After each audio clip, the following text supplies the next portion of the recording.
கலைஞர் மகளிர் உரிமை தொகைக்காக மேல்முறையீட்டு மனுவானது ஏற்கப்பட்டிருக்கிறது. அதன்படி 1.48 லட்சம் மேல்முறையீட்டு மனு ஏற்கப்பட்டிருப்பதாக அறிவிப்பு வெளியாகிறது. சட்டப்பேரவையில் தாக்கல் செய்யப்பட்ட சிறப்பு திட்ட செயலாக்கத்துறை கொள்கை விளக்கு குறிப்பில் இந்த தகவல் வெளியிடப்பட்டிருக்கிறது. கலைஞர் மகளிர் உரிமை தொகைக்காக மேல்முறையீடு செய்தவர்களில் 1,48,000 மேல்முறையீட்டு மனுக்கள் அந்த மனுவானது ஏற்கப்பட்டிருப்பதாக இந்த தகவல் சட்டப்பேரவையில் தெரிவிக்கப்பட்டிருக்கிறது.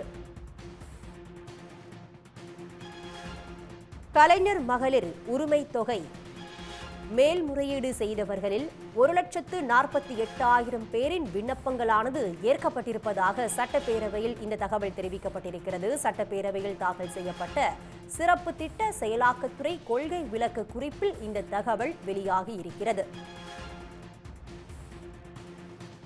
இது பற்றி விரிவான தகவலை தர காத்திருக்கிறார் செய்தியாளர் அன்புச்செல்வன். அன்புச்செல்வன், விவரங்கள்.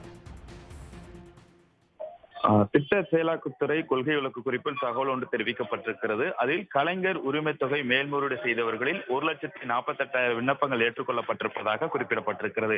கலைஞர் மகளிர் உரிமை திட்ட விண்ணப்பதாரர்களுடைய தகுதிகள் சரிபார்க்கப்பட்டு அரசாணையில் குறிப்பிடப்பட்ட தகுதிகளை பூர்த்தி செய்யாத விண்ணப்பங்களும் தகுதியின்மைக்கு உள்ளான விண்ணப்பங்களும் நிராகரிக்கப்பட்டு விண்ணப்பதாரருக்கு குறுஞ்செய்தியானது அவர்களுடைய செல்போனுக்கு அனுப்பி வைக்கப்படும் என தெரிவிக்கப்பட்டிருந்தது. நிராகரிக்கப்பட்ட மேல்முறையீடு விண்ணப்பதாரர்கள் விரும்பினால் நிராகரிக்க செய்யப்பட்ட நாளிலிருந்து 30 நாட்களுக்குள்ளாக இ-சேவை மையத்தின் வழியாக மேல்முறையீடு செய்ய வழிவகை செய்யப்படுவதாகவும் இந்த அரசாணையில் குறிப்பிடப்பட்டிருந்தது. இந்த அடிப்படையில் தொடர்ந்து மகளிர் உரிமை தொகை என்பது மாதந்தோறும் அவர்களுக்கு வழங்கப்பட்டுக் கொண்டிருக்கக்கூடிய நிலையில் அது பெரிய வரவேற்பையும் பெற்றிருக்கிறது. அப்படியான நிலையில் தான் இந்த மேல்முறையீடு செய்வதற்கான ஒரு வாய்ப்பு கொடுக்கப்பட்டது. அதன் அடிப்படையில் பார்க்கும்போது அந்த திட்ட அமலாக்கத்துறையினுடைய கொள்கை விளக்கு குறிப்பில் மேல்முறையீடு செய்தவர்களில் 1,48,000 விண்ணப்பங்கள் ஏற்றுக்கொள்ளப்பட்டிருப்பதாக தெரிவிக்கப்பட்டிருக்கிறது. பல மகளிர்களும் தங்களுக்கு மகளிர் உரிமை தொகை கிடைக்காமல் போய்விடும் என்ற அச்சம் ஏற்பட்டுக் கொண்டிருந்த நிலையில் தான் உரிய தகுதி இருந்தால் அவர்களுக்கு கண்டிப்பாக மகளிர் உரிமை தொகை வழங்கப்படும் என்ற உறுதியையும் தமிழ்நாடு அரசு தெரிவித்துக் கொண்டிருந்தது. அதன் அடிப்படையில் முதற்கட்டமாகவும் அதை தொடர்ந்து நிராகரிக்கப்பட்டவர்களுக்கான வாய்ப்பும் கொடுக்கப்படும் என தெரிவிக்கப்பட்டது. புதிதாக அவர்களுக்கு குறுஞ்செய்தியின் மூலமாக தகவல் தெரிவிக்கப்பட்டது. இதன் அடிப்படையில் தான் மேல்முறையீடு செய்தார்கள். அவ்வாறு மேல்முறையீடு செய்தவர்களுடைய 1,48,000 விண்ணப்பங்கள் ஏற்றுக்கொள்ளப்பட்டிருக்கின்றன.